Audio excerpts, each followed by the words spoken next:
This is the story and exploration of an abandoned mansion estate on a quiet island in New England.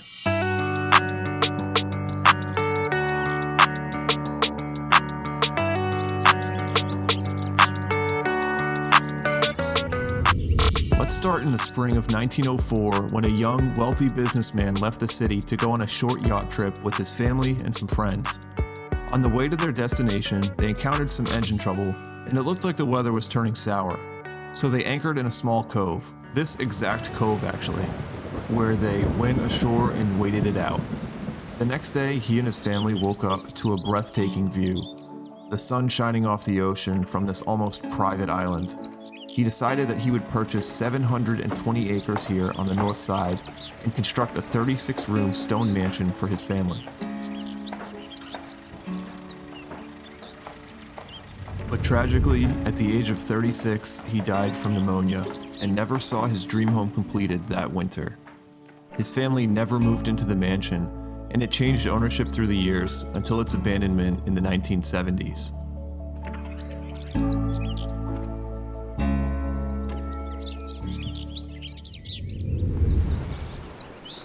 The island it sits on is rich with history and personality, with only about 300 residents living there year-round, and I'm a little jealous of all of them. It's still just as beautiful as the day of the yacht trip back in 1904, so of course, we went to explore it.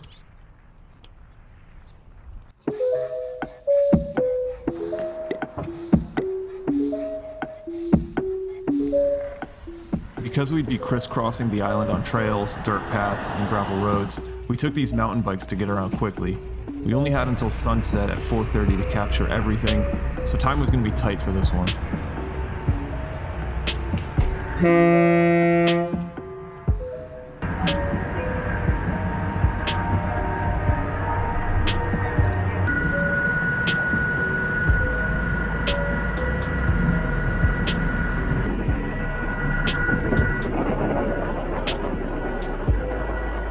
That's where we're going right there. The mansion is somewhere inland from the cove.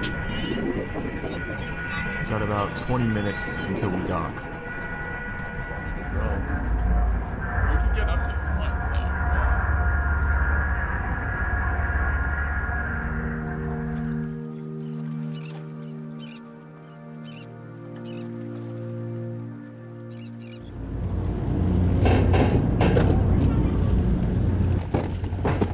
I just want to give a shout out to this dog who may have been even more excited to visit the island than we were.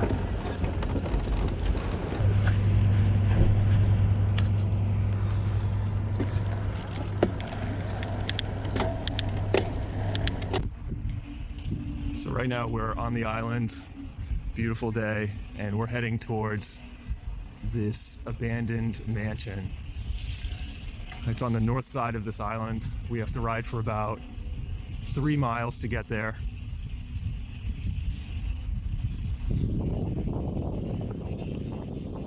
And so far, it's beautiful.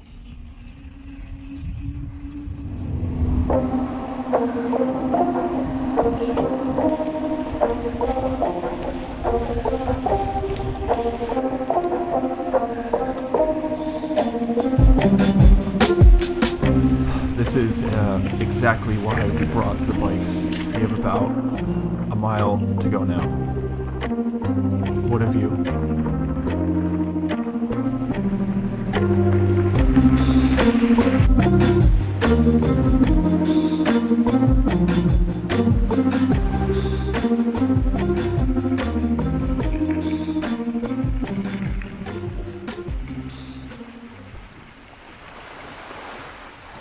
At this point, we just had to go around the bend, and we were there.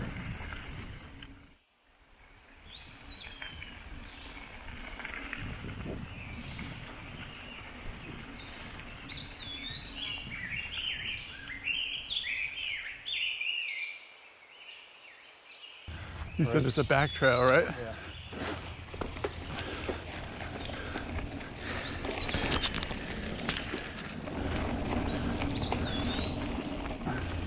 Watch out for the electric fence. Is that electric? Yeah. That is? Yeah. You ever been shocked by one? Doesn't hurt. There's the north side of the mansion there, and you just have to hike through some brush to get there.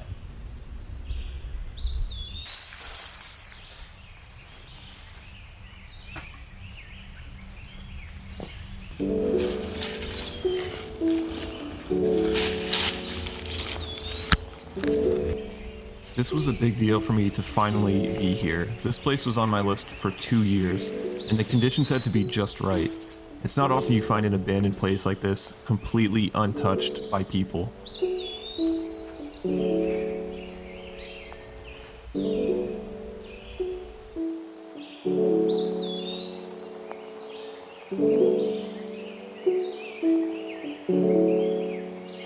The grounds are now used for horses to graze on, and the mansion itself has been taken over by nature.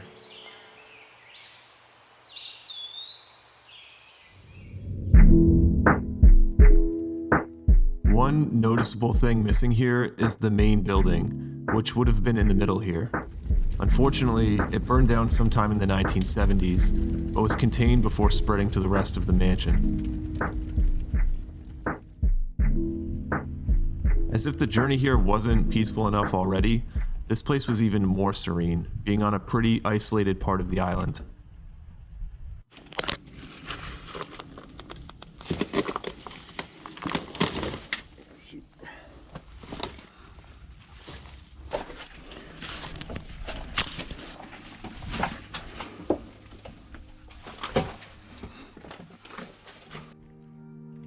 In this basement is an old octopus coal furnace. This would supply heat to the house using the power of gravity, with the hot air rising through the ducts. This is actually the same one that Kevin is afraid of in Home Alone. So you're welcome for that fun fact. Yeah. So this was looks like it's a water line. There's it looks like a water tank over here. It's all aluminum. And around that corner, there's There's another water tank right here too. Yeah. Yeah, this looks like a water tank over here. Obviously was moved It's at huge. some point. This is the wiring. And then interestingly, there's something here called the trouble bell.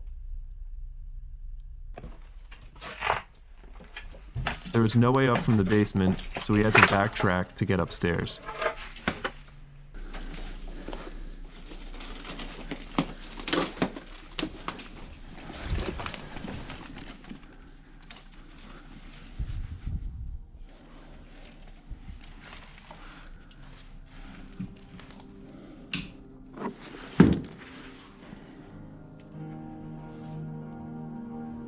The house was left virtually untouched since the last tenants left in the 1970s. The appliances are still here, as are most of the furnishings. It's actually surprising this house isn't in worse shape considering the coastal storms it's endured unprotected for over 40 years. The biggest thing I noticed was the lack of vandalism, which is extremely rare for abandoned places. This mansion really is a time capsule. It's like the family just left one day and never came back. Really, the only thing missing here is any photographs on the walls or personal effects anywhere.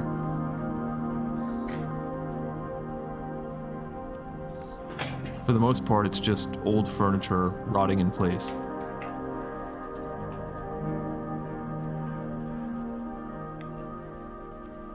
You can imagine how beautiful this must have been, especially with the view looking out the main windows in this living room. And you can really see how close this mansion is to the cove. While we're in here, I just want to say there's mud wasps literally everywhere, nests all over the place. And you can hear them all buzzing around as we're walking. For example, that's a mud wasp nest right there. They're all over the place in here, so we're gonna try to leave peacefully.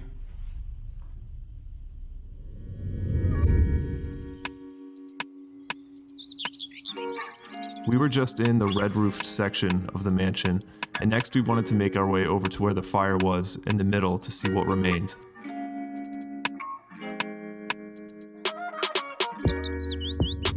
Here's a photo of the property from 1963 that gives a nice view of what the full mansion looked like.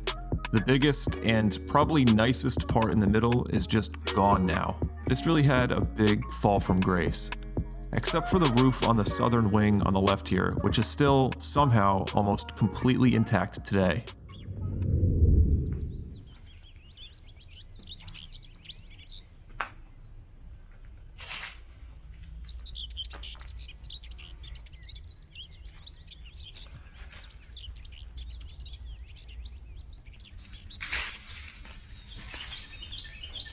There's no way in from the outside, it's just debris and trees at this point, so maybe from this other basement we can see what's in there.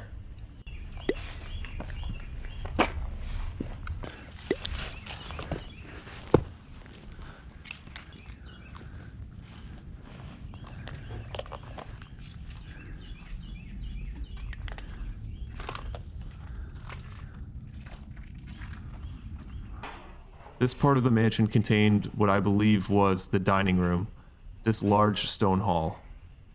In the 1960s, this was converted into a camp for boys, so this was probably turned into a rec hall at some point. It's really sparse compared to the southern side of the property.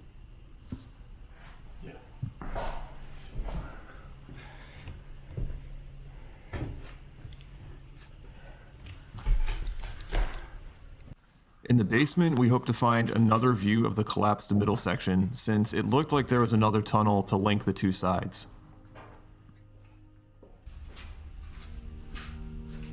Just like upstairs, the basement was pretty much empty.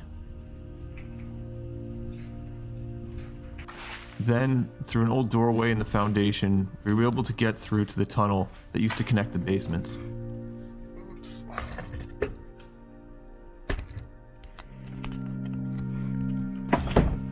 I was really hoping for something spooky in here, but it's just a regular empty basement. Bummer.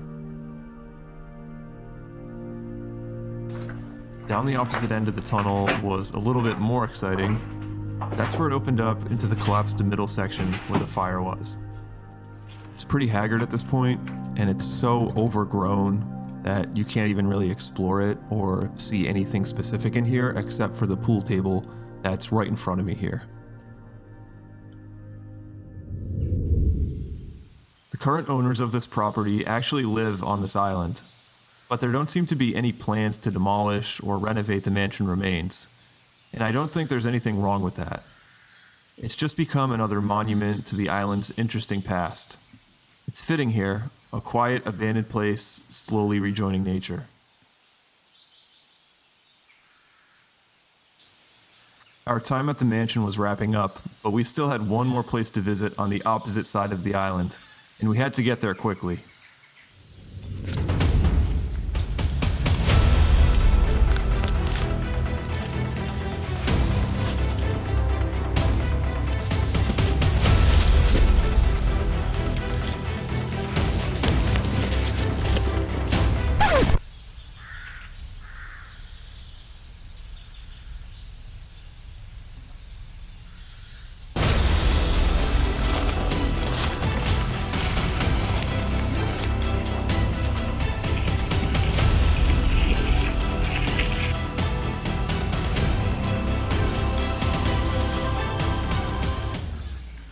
Seriously though, we only had a couple of hours to ride about 6 miles south of the mansion, then another 3 miles back to the ferry dock at sunset for the trip home.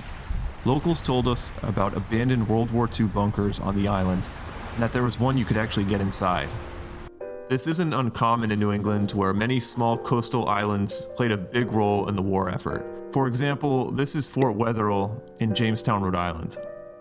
I covered some of these in my other videos, but I mean, abandoned bunkers are always interesting.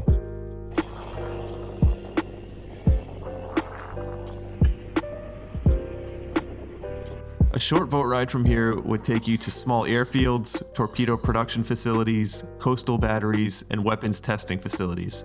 There's even a story of some of these tests resulting in dummy torpedoes cutting directly across the bay and onto residents' private beaches. The bunkers on this island were used to store missiles for the coastal batteries, so we knew they were there. It was just a matter of getting to them in time. So right now, we just stopped on one of the back trails past the ferry, and we're trying to find a pathway to some of the old World War II bunkers. So we're just gonna tear through these trails and try to make it there before the ferry leaves.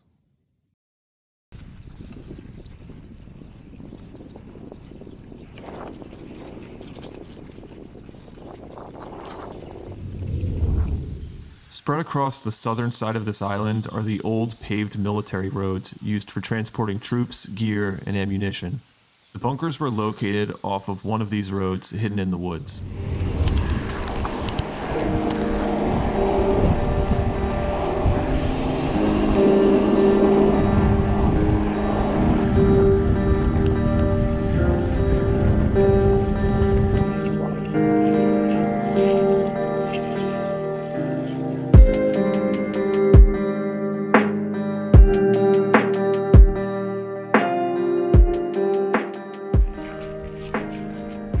Let's see how lucky we are if the first one is open.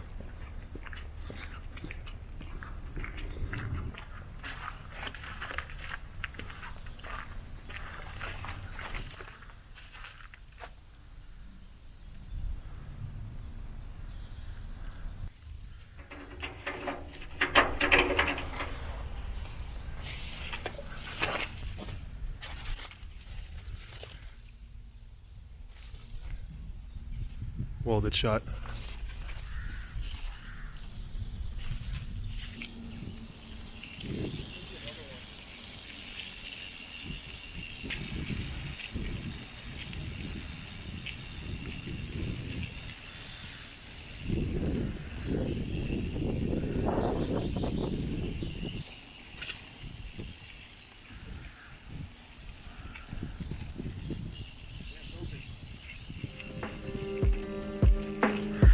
The purpose of this area was primarily as an ammunition depot, storing missiles that would be used to defend the bay. Launch sites were located on other islands in the area, and this was a great spot to store the munitions since it was centrally located. This base was used by the US Navy until 1972, when the 400 acres it was situated on was turned back over to the state.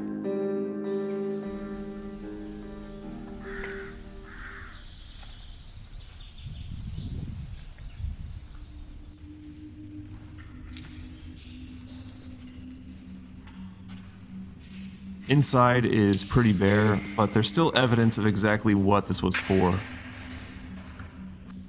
You can see the crane tracks along the ceiling that would haul the munitions through the bunker. The door is a bit more obvious though.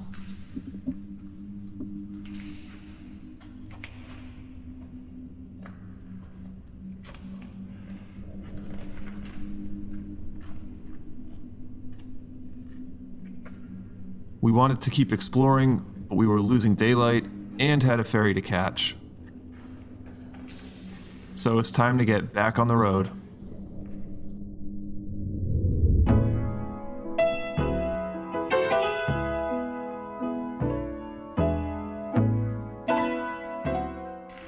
I couldn't get over how gorgeous this island was, and I was actually kind of sad to leave. There's such a calmness here. Even though we were running up and down the island, we were never stressing out. The locals are friendly, the views are great. What's not to love? We ended up getting back to the dock just as the ferry was coming in. Along with that happy dog from earlier, what are the odds? I know there's even more hidden history here to be explored, so I'll come back for sure. I've said it before, but I love living here.